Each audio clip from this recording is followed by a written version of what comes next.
first verse. Egypt on fire. God the Master spoke to me, son of man, preach, give them the message of God, the Master, wail, doomsday, time's up. God's big day of judgment is near. Thick clouds are rolling in. It's doomsday for the nations. Death will rain down on Egypt. Terror will paralyze Ethiopia when they see the Egyptians killed, their wealth hauled off, their foundations demolished, and Ethiopia put, Lud, Arabia, Libya, all of Egypt's old allies killed right along with them. God says Egypt's allies will fail and her proud strength will collapse from Migdol in the north to Syene in the south. A great slaughter in Egypt, decree of God the Master. Egypt most desolate of the desolate, her cities wasted beyond wasting, will realize that I am God when I burn her down and her helpers knocked down flat. Sorry, looking for my blessed oil. There we go.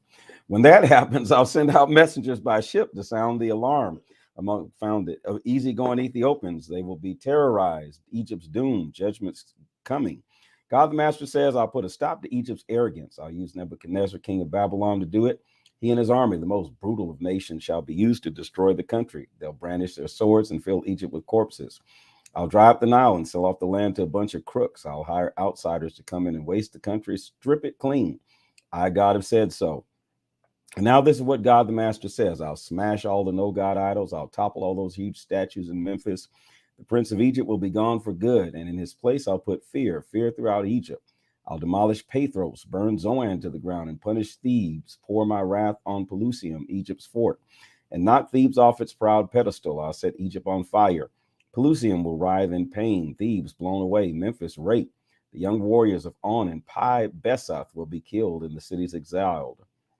A dark day for Taphanes when I shatter Egypt, when I break Egyptian power and put an end to her arrogant oppression. She'll disappear in a cloud of dust.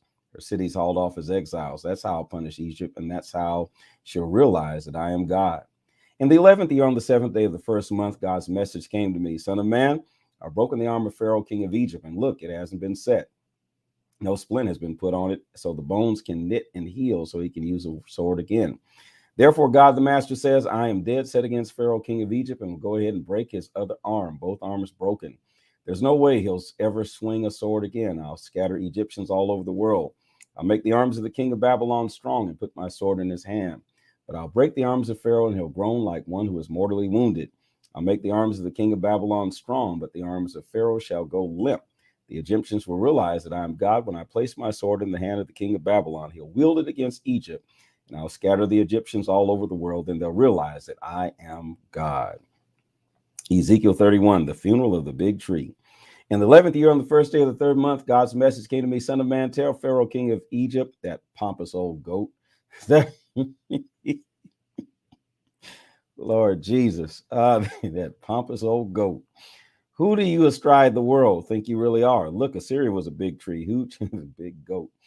Huge as a Lebanon cedar, beautiful limbs, offering cool shade, skyscraper high, piercing the clouds. The waters give it drink. The primordial deep lifted it high, gushing out rivers around the place where it was planted and then branching out in streams. To all the trees in the forest, it was immense, dwarfing all the trees in the forest, thick boughs, long limbs, roots delving deep into the earth's waters.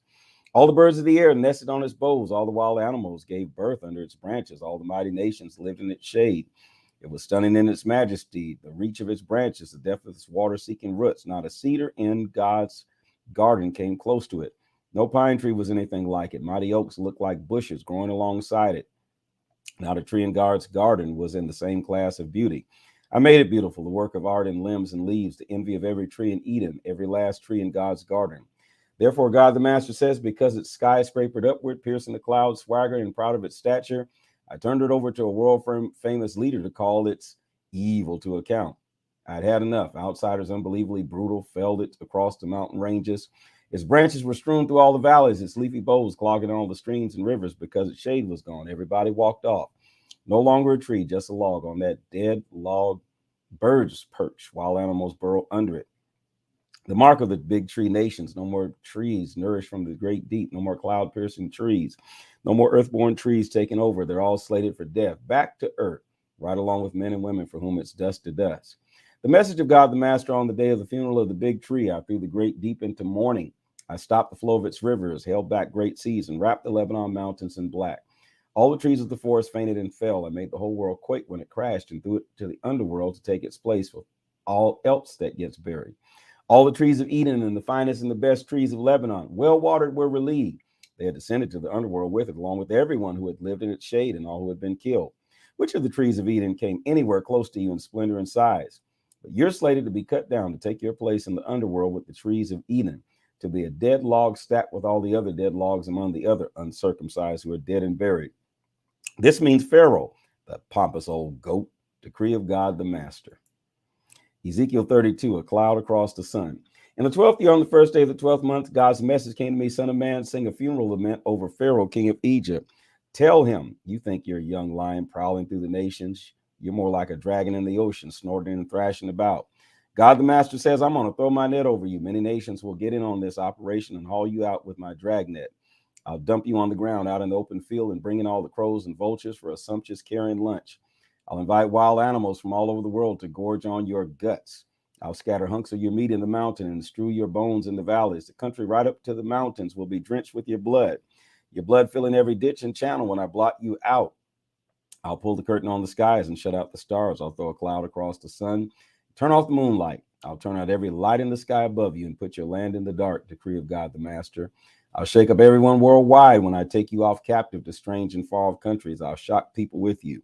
Kings will take one look and shudder. I'll shake my sword and they'll shake in their boots on the day you crash. They'll tremble thinking that could be me, to lay your pride low. God the Master says, the sword of the king of Babylon is coming against you. I'll use the swords of champions to lay your pride low. Use the most brutal of nations to knock Egypt off her high horse, to puncture that hot air pomposity. I'll destroy all their livestock that graze along the river. Neither human foot nor animal hoof will muddy those waters anymore. I'll clear their springs and streams, make their rivers flow clean and smooth. Decree of God the Master, when I turn Egypt back to the wild and strip her clean of all her abundant produce. When I strike dead all who live there, and they'll realize that I am God. This is a funeral song. Chant it. Daughters of nations, chant it. Chant it over the Egypt for the death of its pomp. Decree of God the Master. In the 12th year, on the 15th day of the first month, God's message came to me, son of man, lament over Egypt's pompous ways. Send her on her way. Dispatch Egypt and her proud daughter nations to the underworld. Down to the country of the dead and buried. Say, you think you're so high and mighty. Down. Take your place with the heathen in that unhallowed grave. She'll be dumped in with those killed in battle. The sword is bared. Drag her off in all the proud pomp. All the big men and their helpers down among the dead and buried will greet them. Welcome to the grave of the heathen. Join the ranks of the victims of war. Assyria is there in its congregation, the whole nation a cemetery. Their graves are in the deepest part of the underworld, a congregation of graves, all killed in battle. These people who terrorize the land of the living.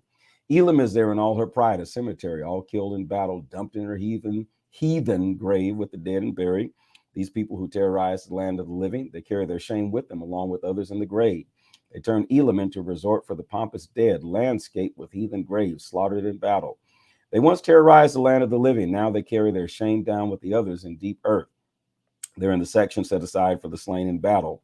Meshach Tubal is there in all her pride, a cemetery, an uncircumcised ground, dumped in with those slaughtered in battle, just deserts for terrorizing the land of the living.